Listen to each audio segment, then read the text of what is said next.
Well, welcome to the Botanical Medicine Study course with me, your host and instructor for the online class in all things botanical medicine. My name is Stephanie Georgiev, and I would love to help you be the first on your block to know most of what is available in terms of the practice, science, and application of botanical medicine.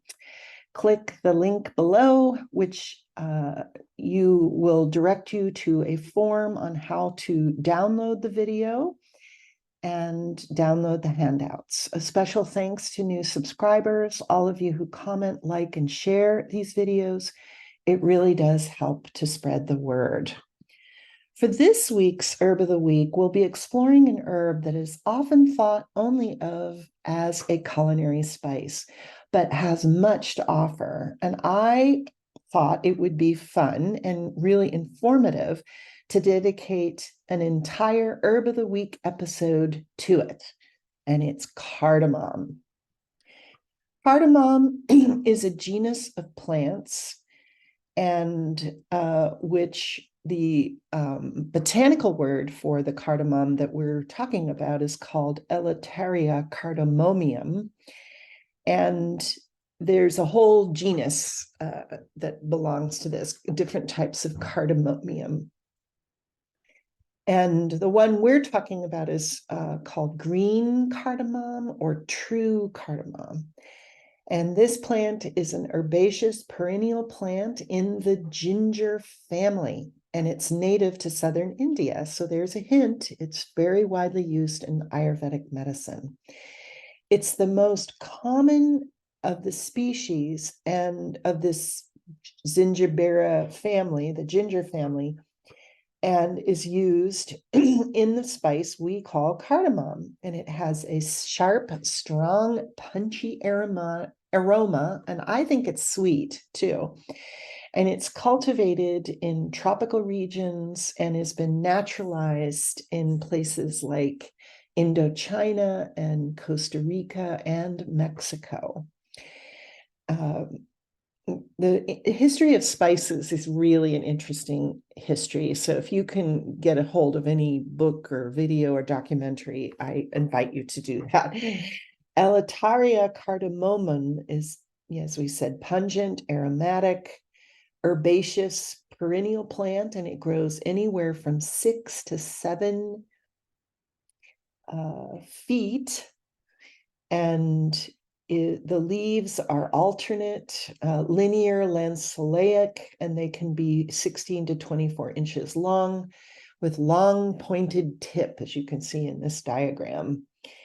And the fruit of this is a yellow-green pod, and the flowers are white or lilac or pale violet. And the green pods of the plant, they're dried, and the seeds inside are the active constituent. And they're also used, the seeds and the pods are used in Asian cuisines, either whole or ground. And it's probably one of the most widely cultivated spices.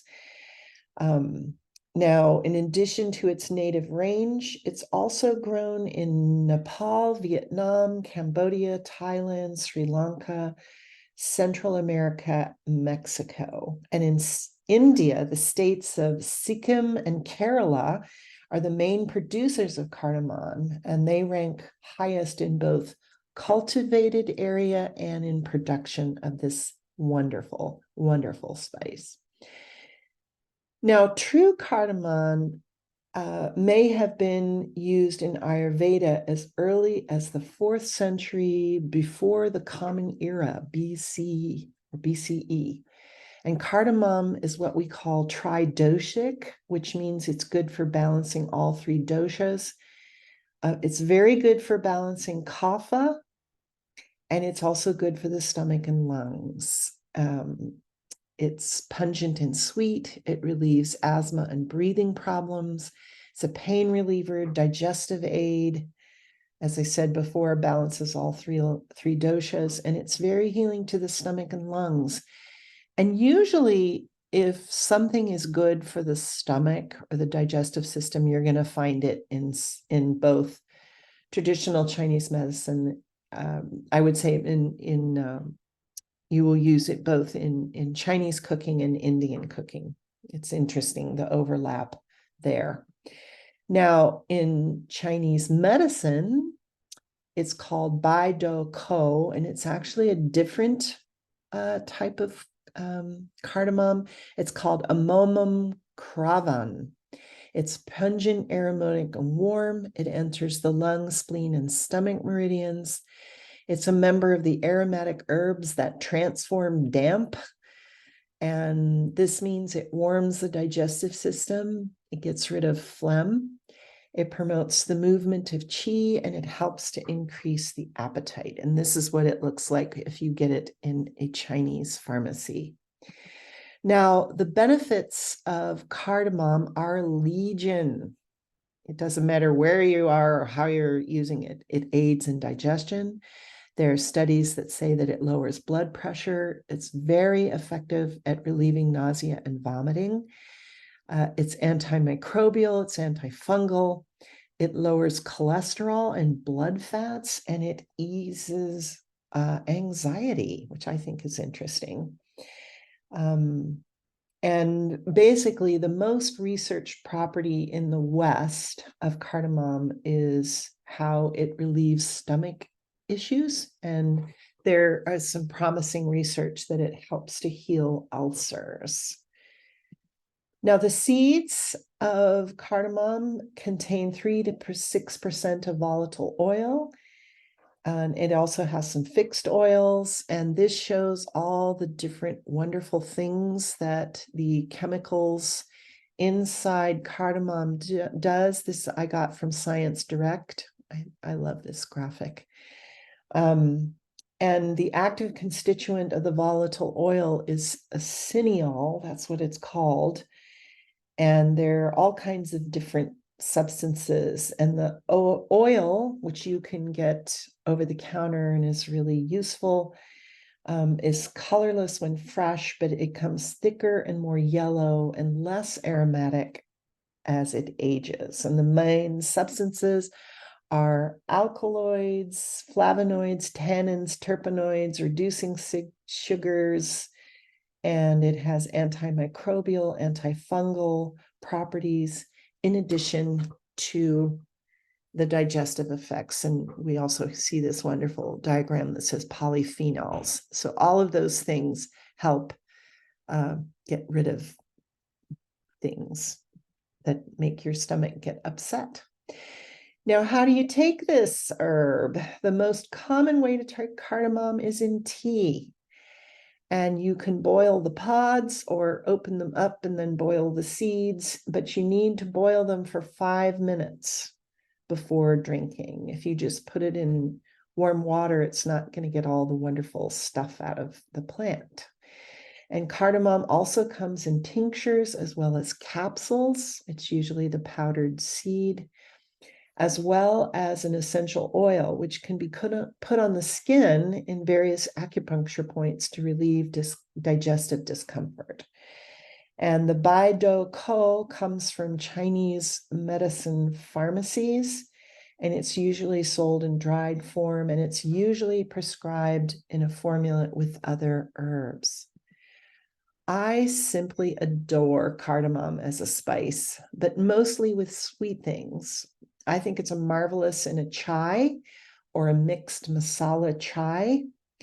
And I also like to pair it with chocolate, pistachio, and rose. And I think it really goes well with those flavors. If you want to knock people out of the park, make them chocolate, pistachio, rose baklava with cardamom in it.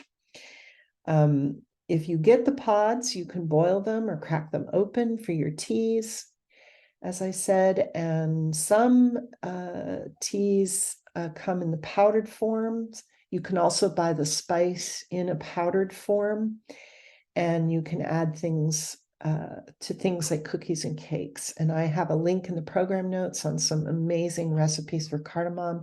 My current obsession is making cardamom rose shortbread. I have absolutely no experience in growing anything in the spice realm, so I have little to offer in terms of personal insight. I have never even seen one of these plants live, so I'm not very much use from personal history. The cardamom plant is anywhere from 5 to 10 feet tall, which is 1.5 to 3 meters, and it thrives in partial shade. There's a link in the program notes for you brave people who have greenhouses or want to try and grow this plant if you live in a tropical area.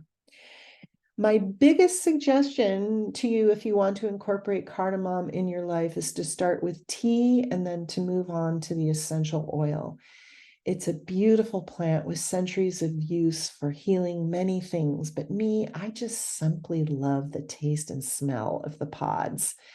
This is Stephanie Georgia saying thank you so much for spending your valuable time with me. Link below to get the information on how to download the introductory video lesson for the Botanical Medicine online course.